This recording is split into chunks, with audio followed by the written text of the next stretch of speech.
저는 시골 마을에서 작은 중고 책방을 운영하고 있습니다. 은정서재라고 부르는 이 조그만 공간이 제 모든 일상이었죠. 매일 아침 일어나면 가장 먼저 하는 일이 서재문을 여는 것입니다. 삐걱거리는 나무 문이 열리면서 묵은 종이 냄새와 함께 하루가 시작되었죠. 하지만 저에게는 한 달에 한 번 특별한 날이 있었습니다. 바로 매달 5일이었어요.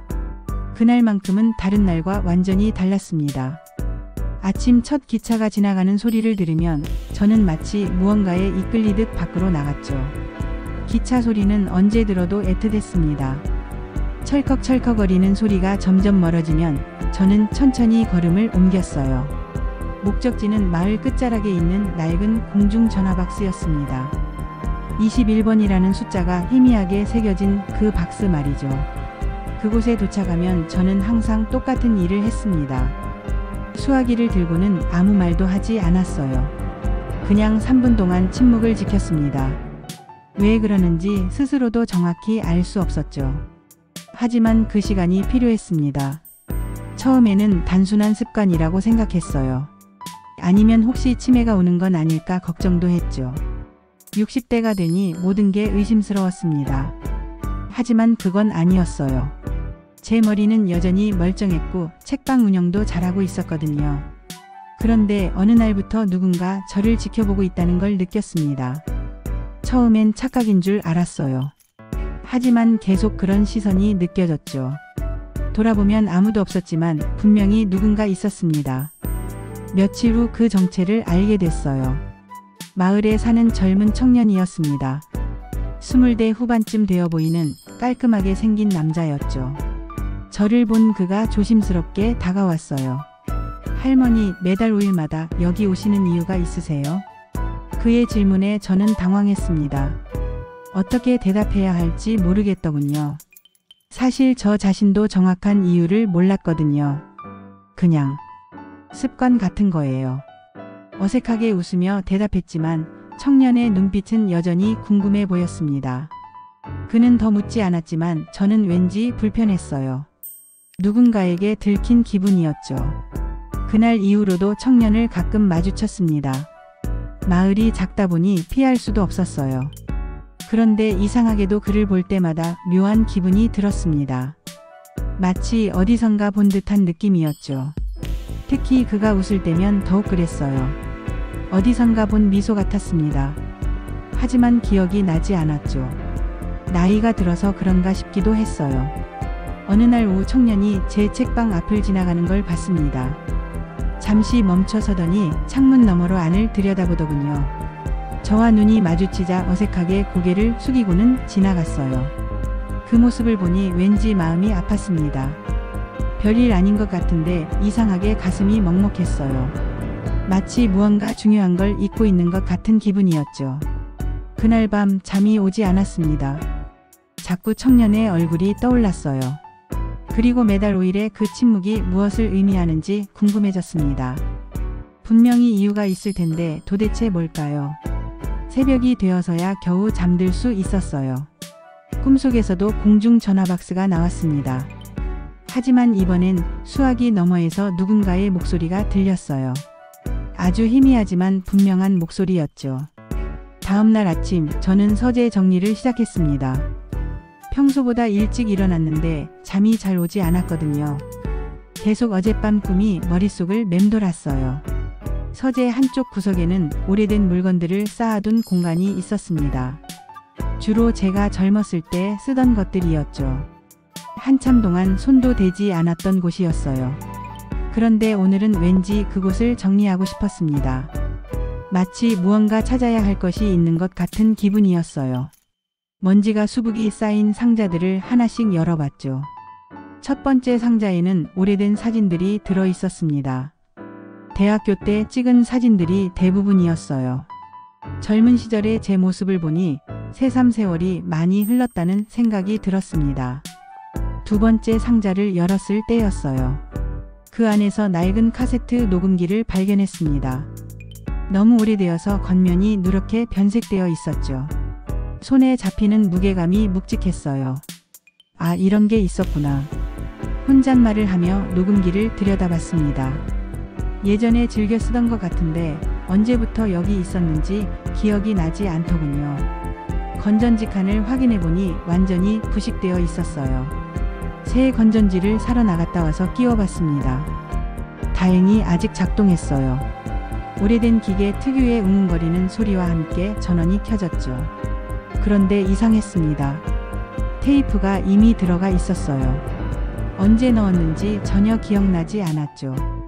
테이프에는 아무런 라벨도 붙어 있지 않았습니다. 호기심이 생겨서 재생 버튼을 눌러봤어요. 처음에는 지지직거리는 잡음만 들렸습니다.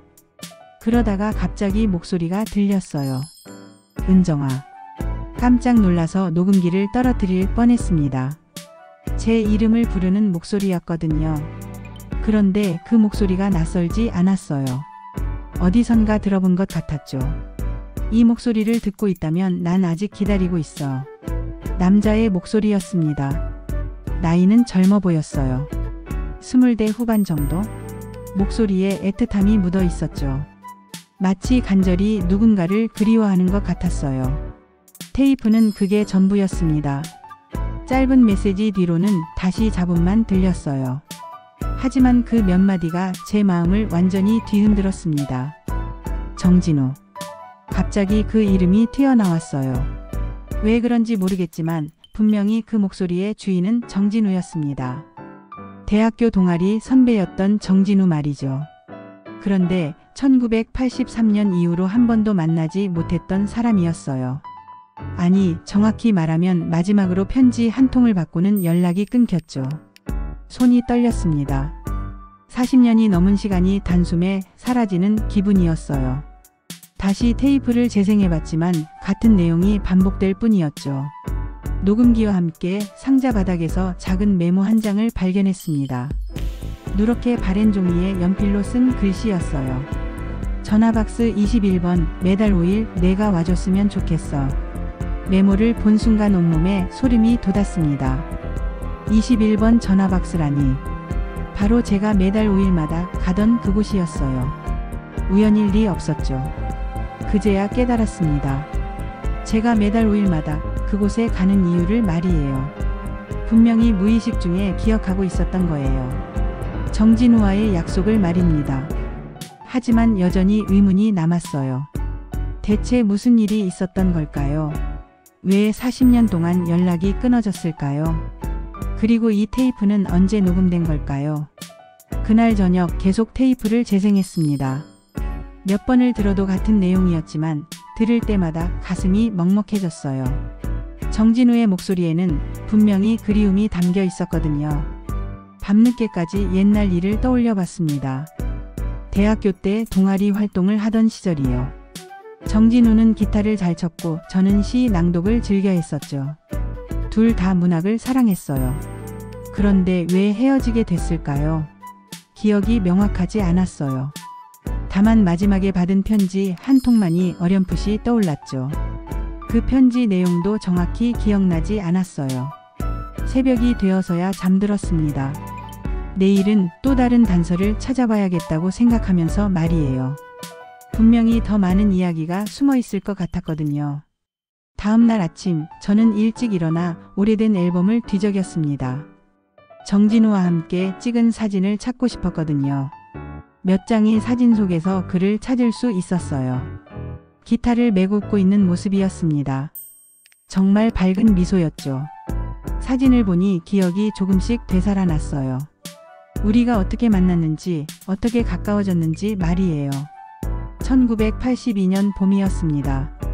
대학교 문학동아리에서 처음 만났죠. 저는 신입회원이었고 정진우는 2학년 선배였어요. 첫인상이 참 좋았습니다. 동아리 모임에서 저는 늘 시 낭독을 했어요. 정진우는 제 낭독에 기타 반주를 맞춰주곤 했죠. 처음엔 어색했지만 점점 호흡이 맞아갔습니다. 은정이 목소리는 참 따뜻해요. 어느 날 정진우가 그렇게 말했어요. 얼굴이 빨개져서 대답도 못했었죠. 그때부터 서로에게 특별한 감정을 느끼기 시작했던 것 같아요. 여름방학 때는 거의 매일 만났습니다. 도서관에서 함께 공부하기도 하고 한강에서 기타를 치며 노래하기도 했죠. 그때가 정말 행복했어요. 가을이 되면서 우리는 연인이 됐습니다. 정식으로 사귀기로 한 거죠. 정진우가 고백했을 때 너무 기뻤어요. 저도 마음이 있었거든요. 겨울에는 자주 공중전화를 이용했습니다. 그때는 휴대전화가 없었으니까요. 기숙사에 전화가 있긴 했지만 다른 사람들이 많아서 사적인 얘기하기 어려웠어요.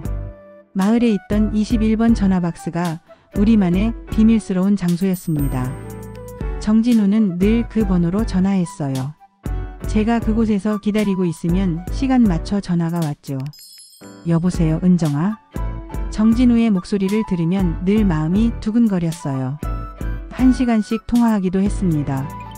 별거 아닌 일상 이야기를 나누는 게 그렇게 즐거울 수 없었죠. 그런데 1983년 봄 모든 게 바뀌었습니다. 저는 교생 실습을 나가게 됐어요. 서울에서 꽤 먼 지방으로 가야 했죠. 한 달 동안 떨어져 있어야 했습니다. 걱정하지 마, 은정아. 나중에 이 번호로 다시 전화할게. 떠나기 전날 정진우가 그렇게 말했어요. 21번 전화박스를 가리키며 약속했죠. 꼭 연락하겠다고 기다리라고 했습니다. 처음 일주일은 정말 연락이 왔어요. 매일 저녁 약속된 시간에 전화했죠. 실습이 힘들어도 정진우 목소리를 들으면 힘이 났습니다. 그런데 두 번째 주부터 연락이 뜸해졌어요. 이틀에 한 번, 그 다음엔 사흘에 한 번. 점점 간격이 벌어졌죠. 걱정이 되기 시작했습니다. 세 번째 주에는 아예 연락이 없었어요. 제가 먼저 전화해봤지만 받지 않더군요. 무슨 일이 있나 싶어서 동아리 후배들에게 물어봤죠. 정진우 선배요. 요즘 잘 안 보이는데요. 후배들도 정확한 상황을 모르는 것 같았어요. 그때부터 불안해지기 시작했습니다. 혹시 다른 사람을 만나는 건 아닐까 하는 생각도 들었죠. 실습을 마치고 돌아왔을 때 정진우는 이미 동아리에 나오지 않고 있었습니다. 친구들한테 물어봐도 정확한 이유를 아는 사람이 없었어요. 며칠 후 편지 한 통이 왔습니다. 정진우가 보낸 마지막 편지였죠. 내용이 짧았어요. 미안해, 은정아. 사정이 생겼어. 행복하게 살아. 그게 전부였습니다. 그 편지를 받고는 정말 많이 울었어요. 왜 갑자기 이런 일이 생긴 건지 이해할 수 없었거든요. 사랑한다고 했던 사람이 한순간에 사라져버렸으니까요. 몇 달 동안은 21번 전화박스에 가서 기다렸습니다. 혹시라도 전화가 올까 해서 말이에요. 하지만 결국 아무런 연락도 없었죠. 그렇게 시간이 흘러 졸업을 했고 직장을 구했습니다. 결혼도 했고 아이도 낳았어요. 바쁘게 살다 보니 정진우에 대한 기억도 점점 흐려졌죠. 하지만 완전히 잊을 수는 없었어요. 가끔씩 그 시절이 그리워거든요. 특히 외로울 때면 더욱 그랬습니다. 왜 그때 갑자기 연락을 끊었을까 하는 궁금증도 남아 있었고요. 테이프를 발견한 지 며칠 후 저는 우연히 마을 우체국을 지나게 됐습니다. 평소엔 그냥 지나쳤을 텐데 그날은 뭔가 들러보고 싶었어요. 혹시 정진우 이야기와 관련된 단서가 있을까 해서 말이죠. 우체국 직원은 나이 많은 할아버지였습니다. 이 마을에서 30년 넘게 일하신 분이었어요. 저와도 안면이 있었죠. 박은정 씨, 무슨 일로 오셨어요? 옛날 일 좀 물어보려고 해서요. 1983년경에 제 집으로 온 편지가 있었는지 확인할 수 있을까요? 할아버지가 잠시 생각하시더니 고개를 끄덕였어요. 그때 일이라면 창고에 기록이 남아있을 거예요. 잠깐 기다려보세요. 창고로 들어가신 할아버지를 기다리는 동안 가슴이 두근거렸습니다. 정말 무언가 나올까요? 아니면 헛수고일까요? 한참 후에 할아버지가 나오셨어요. 손에는 낡은 상자 하나를 들고 계셨죠. 이상한 일이 있었네요. 당신 이름으로 온 편지들이 여러 통 있어요. 그런데 배달되지 못한 것들이에요. 배달되지 못했다고요? 그때 당신 네 집 우체통이 고장나 있었거든요. 몇 달 동안 그 상태로 있었어요. 편지를 넣으려고 해도 들어가지 않았죠. 할아버지의 말을 듣고 깜짝 놀랐어요. 그런 일이 있었다니 전혀 몰랐거든요. 그때는 학교 기숙사에 살고 있어서 집에 자주 오지 않았어요. 그래서 편지들을 우체국에서 보관하고 있었어요. 나중에 전해드리려고 했는데 당신이 이사를 가버렸잖아요. 맞습니다. 졸업 후 서울로 이사했었죠. 그 사실을 우체국에 알리지도 않았고요. 그러니 편지들이 전달될 리 없었어요. 상자를 열어보니 정말 제 이름으로 온 편지들이 들어 있었습니다. 모두 정진우가 보낸 것들이었어요. 편지 봉투에 적힌 그의 이름을 보니 눈물이 났습니다. 이 편지들 집에 가져가도 될까요? 물론이죠. 원래 당신 거니까요. 집으로 돌아와서 편지를 하나씩 읽어봤습니다. 날짜 순으로 정리하니 1983년 3월부터 6월까지 있었어요. 제가 교생 실습을 나간 시기와 정확히 일치했죠. 첫 번째 편지부터 읽기 시작했어요. 은정아, 오늘 첫 번째 편지야. 실습 잘하고 있지? 매일 전화하고 싶지만 내가 피곤할까 봐 참고 있어.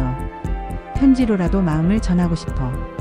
두 번째 편지도 따뜻한 내용이었습니다. 요즘 기타 연습을 많이 하고 있어. 내가 돌아오면 새로 배운 곡을 들려줄게. 내가 좋아할 만한 멜로디야. 편지를 읽으면서 깨달았어요. 정진우는 저를 포기한 게 아니었어요. 오히려 더 간절히 그리워하고 있었던 거죠. 매일 편지를 썼을 정도로요. 세 번째, 네 번째 편지로 갈수록 내용이 절실해졌습니다. 은정아, 편지 답장이 없네. 바빠서 그러는 거지? 아니면 내 편지가 제대로 도착하지 않는 걸까? 전화도 잘 안 받고 편지 답장도 없어서 걱정이야. 혹시 내가 뭔가 잘못했나? 아니면 다른 이유가 있는 건가?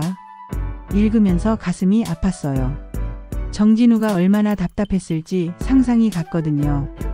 분명히 편지를 보냈는데 아무런 반응이 없으니까요. 다섯 번째 편지에서는 불안감이 더욱 드러났습니다. 은정아, 정말 무슨 일이 있는 거야? 동아리 후배들한테 물어봐도 내 소식을 몰라. 혹시 내가 싫어진 거야? 여섯 번째 편지는 더욱 절망적이었어요. 아마 내 마지막 편지가 될 것 같아. 내가 답장을 하지 않는다는 건 우리 관계를 끝내고 싶다는 뜻으로 받아들일게. 마지막 편지를 읽을 때는 정말 많이 울었습니다. 은정아, 그래도 나는 널 원망하지 않을게. 좋은 추억만 간직할 거야. 혹시라도 이 편지가 닿지 않는다면 나는 계속 21번 박스에서 기다릴게. 언젠가 내가 와줄 거라고 믿어. 그제야 모든 게 명확해졌어요. 정진우는 저를 버린 게 아니었습니다. 오히려 끝까지 기다렸던 거죠. 제가 답장을 하지 않아서 오해가 생긴 거였어요. 40년 동안 품고 있던 원망이 한순간에 사라졌습니다. 대신 미안함과 후회가 밀려왔어요. 정진우에게 정말 미안했거든요. 그날 밤 편지들을 다시 한번 읽어봤습니다. 그의 진심을 느낄 수 있었어요. 정말 저를 사랑했구나 하는 생각이 들었죠. 편지들을 발견한 후 며칠 동안 저는 복잡한 심정이었습니다. 40년 전의 오해가 풀렸지만 이미 너무 늦어버린 것 같았거든요. 정진우는 지금 어디서 뭘 하고 있을까요? 그런 생각을 하며 서재에서 일하고 있는데 익숙한 기타 소리가 들렸어요. 창밖을 보니 그 청년이 서재 앞 벤치에 앉아 기타를 치고 있더군요. 매달 5일마다 저를 지켜봤던 바로 그 청년이었어요. 그런데 이상했습니다. 그가 연주하는 멜로디가 너무 익숙했어요. 어디서 들어본 것 같은데 정확히 기억나지 않았죠. 하지만 분명히 아는 곡이었어요. 문득 깨달았습니다. 정진우가 자주 쳤던 노래였어요. 대학교 때 둘이서 자주 불렀던 곡이었죠. 그대 내 맘에 들어오면서라는 노래였습니다. 깜짝 놀라서 밖으로 나갔어요. 청년은 여전히 기타를 치고 있었습니다. 저를 보더니 연주를 멈췄죠. 아, 안녕하세요. 시끄럽게 해서 죄송해요. 아니에요. 그런데 그 노래 어디서 배우셨어요? 청년이 잠시 주저하더니 대답했어요. 아버지한테 배웠어요. 자주 쳐주시던 곡이었거든요. 아버지요? 네. 기타를 정말 잘 치셨어요. 어릴 때부터 여러 노래를 가르쳐 주셨죠. 청년의 말을 들으니 묘한 기분이 들었어요. 혹시라는 생각이 스쳤거든요. 하지만 확신할 수는 없었죠. 실례가 안 된다면 아버지 성함이 어떻게 되세요? 청년이 잠시 망설이더니 입을 열었어요. 정진우라고 하세요. 혹시 아시나요? 그 순간 다리에 힘이 빠졌어요. 정말 정진우의 아들이었던 거예요. 이럴 수가 있나 싶었죠. 정진우. 정말 정진우 씨의 아들이세요? 네, 맞아요. 그런데 할머니께서 우리 아버지를 아시는 건가요? 네. 대학교 때 같은 동아리였어요. 청년의 얼굴이 밝아졌어요. 뭔가 중요한 만남이라는 걸 직감한 것 같았죠. 혹시 박은정 선생님이세요? 제 이름을 정확히 아는 걸 보니 정진우가 저 이야기를 했나 봐요. 고개를 끄덕이자 청년이 깊은 숨을 쉬었습니다. 아버지가 평생 찾고 계신 분이에요. 매달 5일마다 21번 전화박스에 가셨거든요. 지금도 그러세요? 청년의 표정이 어두워졌어요. 뭔가 슬픈 소식을 전해야 하는 것 같았죠. 아버지는 작년에 돌아가셨어요. 그 말을 듣는 순간 세상이 무너지는 기분이었어요. 정진우가 세상에 없다니. 이제 막 오해가 풀렸는데 너무 늦어버린 거였어요. 죄송해요. 갑자기 이런 이야기를 해서. 아니에요. 괜찮아요. 사실 괜찮지 않았어요. 가슴이 너무 아팠거든요. 하지만 청년 앞에서 울 수는 없었죠. 아버지는 돌아가시기 전까지 계속 선생님을 찾으셨어요.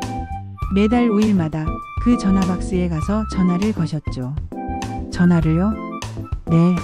아무도 받지 않는 전화였지만 계속 하셨어요. 혹시라도 선생님이 와 있을까 해서 말이에요. 그제야 이해했어요. 제가 매달 5일마다 그곳에 간 이유를요.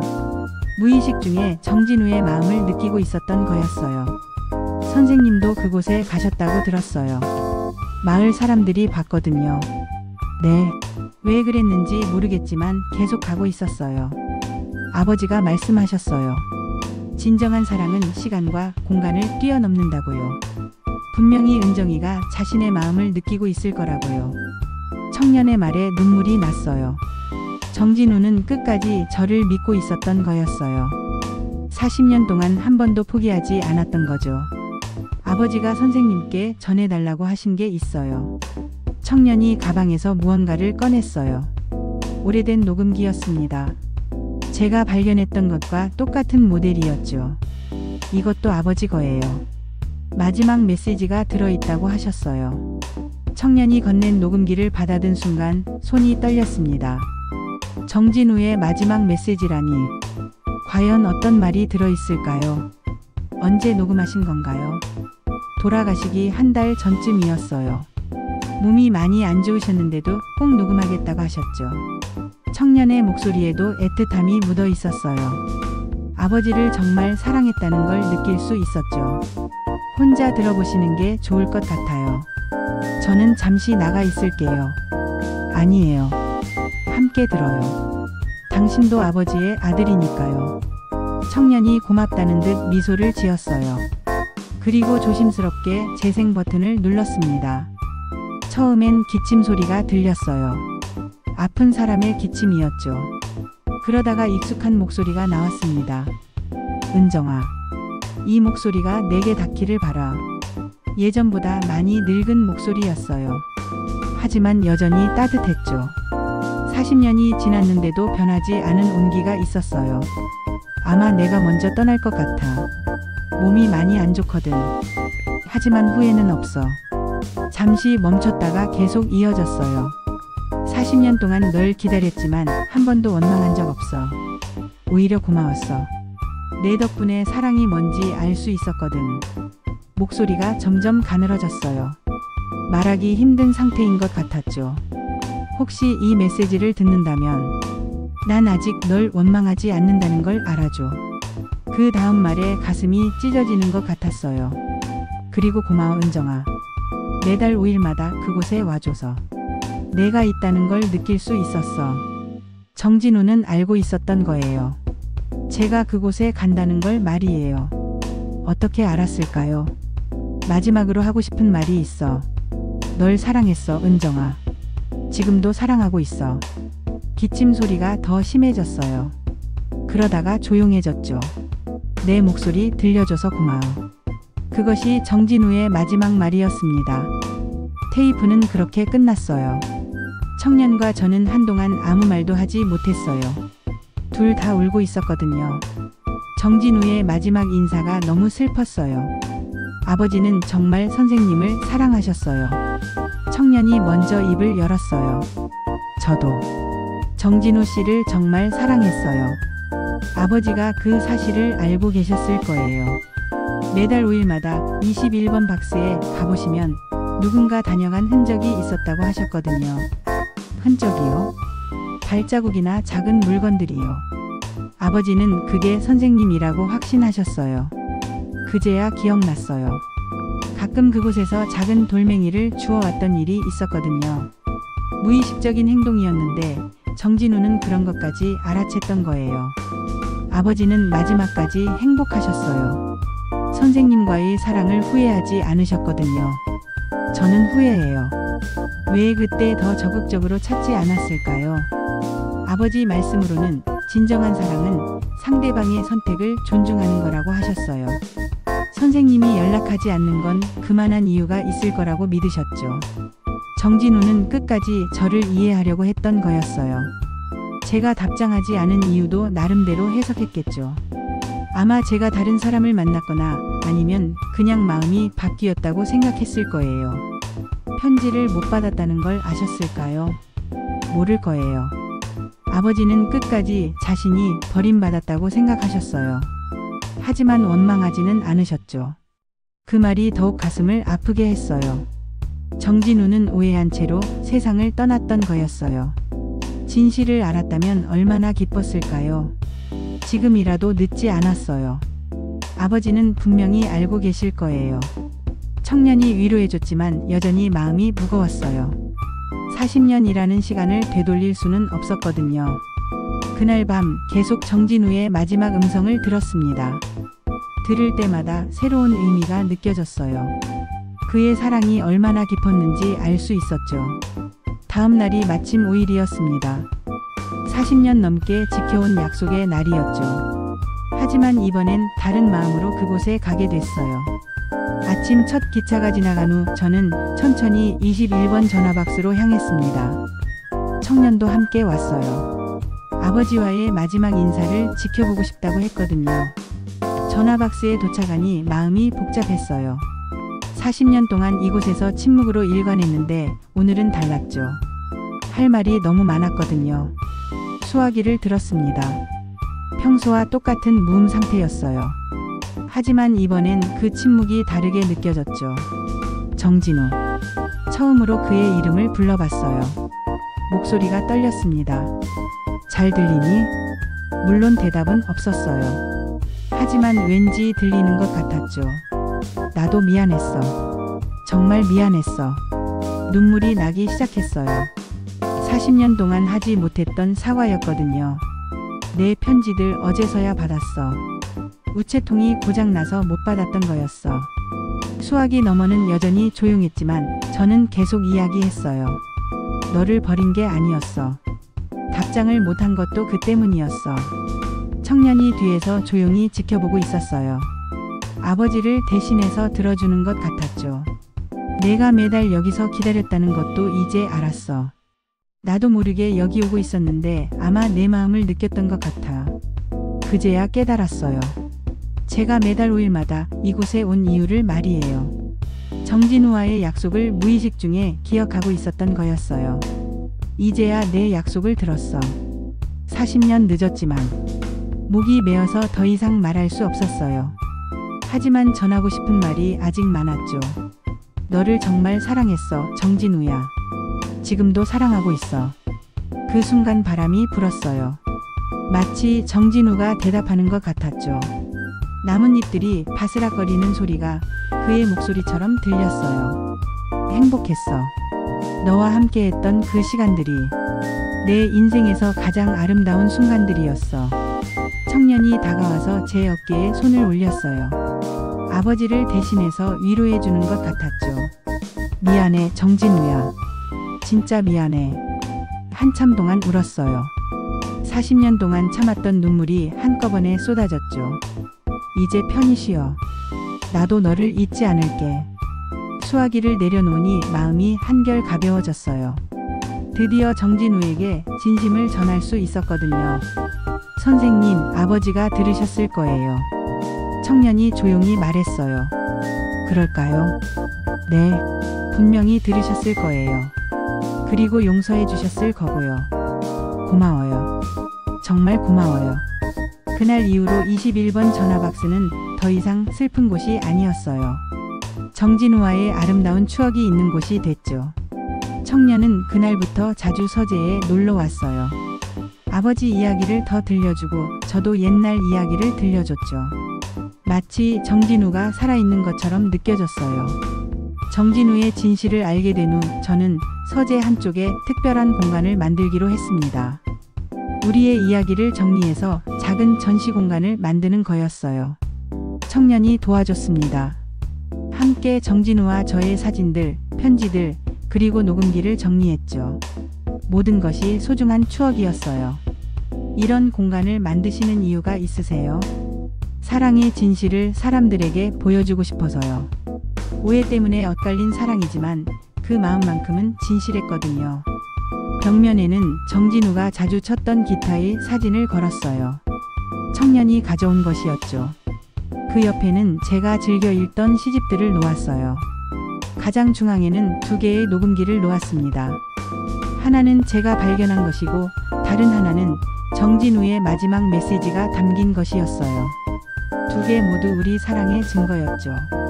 편지들은 예쁜 상자에 담아서 전시했어요. 사람들이 직접 읽을 수는 없지만 몇 문장은 액자에 넣어서 걸었죠. 혹시라도 이 편지가 닿지 않는다면 나는 계속 21번 박스에서 기다릴게. 정진우의 마지막 편지에서 가장 인상 깊었던 문장이었어요. 전시 공간을 완성하고 나니 뿌듯했어요. 비록 정진우는 세상에 없지만 우리의 사랑은 이렇게 남아있을 거거든요. 아버지가 보시면 정말 좋아하실 거예요. 청년이 감동해하며 말했어요. 당신 아버지는 정말 좋은 분이셨어요. 사랑하는 방법을 알고 계셨죠. 며칠 후 마을 사람들이 서재에 찾아왔어요. 소문이 난 모양이었죠. 다들 신기해하며 전시 공간을 구경했어요. 이런 사랑도 있구나. 40년을 기다렸다니 정말 대단해. 사람들의 반응이 좋았어요. 특히 젊은 연인들이 많이 왔죠. 우리 이야기에서 뭔가 배워가는 것 같았어요. 그런데 가장 특별한 손님이 있었어요. 매달 5일마다 청년이 서재 앞에서 기타를 연주하기 시작한 거였어요. 왜 5일마다 연주하세요? 아버지를 대신해서요. 선생님께 음악을 들려드리고 싶어서요. 정말 고마웠어요. 마치 정진우가 직접 와서 연주해주는 것 같았거든요. 청년의 기타 실력은 아버지를 닮았어요. 정말 감미로웠죠. 특히 그대 내 맘에 들어오면서를 연주할 때는 눈물이 났어요. 어느 날 한 여자분이 찾아왔어요. 50대 정도 되어 보이는 분이었죠. 혹시 정진우 씨와 관련된 이야기가 있다고 들었는데요. 네, 맞아요. 혹시 정진우 씨를 아세요? 동생이에요. 깜짝 놀랐어요. 정진우의 여동생이라니. 오빠가 평생 한 사람만 사랑했다고 들었어요. 그분이 박은정 씨라고 하더군요. 네, 맞아요. 고마워요. 오빠가 마지막까지 행복했던 이유를 이제 알겠어요. 그분도 눈물을 흘렸어요. 정진우가 얼마나 저를 사랑했는지 알고 있었던 거죠. 그날부터 정진우의 가족들과도 연락하게 됐어요. 다들 저를 따뜻하게 받아주었죠. 마치 정말 가족이 된 것 같았어요. 시간이 흘러 가을이 됐어요. 서재의 전시 공간은 이제 마을의 명소가 됐죠. 많은 사람들이 찾아와서 우리 이야기를 들어갔어요. 어느 날 오후 저는 전시 공간 앞에서 작은 책갈피를 만들고 있었어요. 우리 이야기의 마지막을 정리하는 책갈피였죠. 40년 전 수화기 너머로 못 전한 말이 있었다. 하지만 이제 나는 그 침묵을 사랑하게 됐다. 그 문장을 책갈피에 적으면서 깨달았어요. 우리의 사랑은 끝나지 않았다는 걸 말이에요. 형태만 바뀌었을 뿐이었죠. 청년이 다가와서 책갈피를 보더니 미소를 지었어요. 아버지도 그렇게 생각하셨을 거예요. 그럴까요? 네. 진정한 사랑은 끝나지 않는다고 하셨거든요. 그날 저녁 마지막으로 21번 전화박스에 갔어요. 이번엔 혼자였죠. 정진우와 단둘이 이야기하고 싶었거든요. 수화기를 들고는 조용히 말했어요. 정진우야, 우리 이야기가 많은 사람들에게 희망을 주고 있어. 내가 남긴 사랑이 이렇게 계속 퍼져나가고 있어. 바람이 불었어요. 정진우의 대답 같았죠. 고마워 정진우야. 나에게 진정한 사랑이 뭔지 가르쳐줘서. 그날 이후로 저는 더 이상 그곳에 가지 않았어요.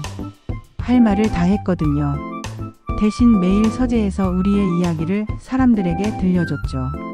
사랑은 시간과 공간을 뛰어넘는다는 걸 배웠어요.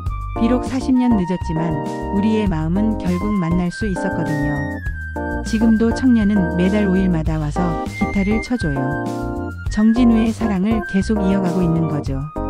그 모습을 보면 정말 고맙고 또 고마워요. 우리의 이야기는 이렇게 끝이 났지만 사실 끝이 아니에요. 사랑하는 마음은 계속 이어지거든요. 정진우에게서 저에게로, 그리고 청년에게로, 또 이 이야기를 듣는 모든 사람들에게로 말이에요. 40년 전 수화기 너머로 전하지 못했던 사랑이 이제는 온 세상에 퍼져나가고 있어요. 그게 바로 진정한 사랑의 힘이 아닐까요?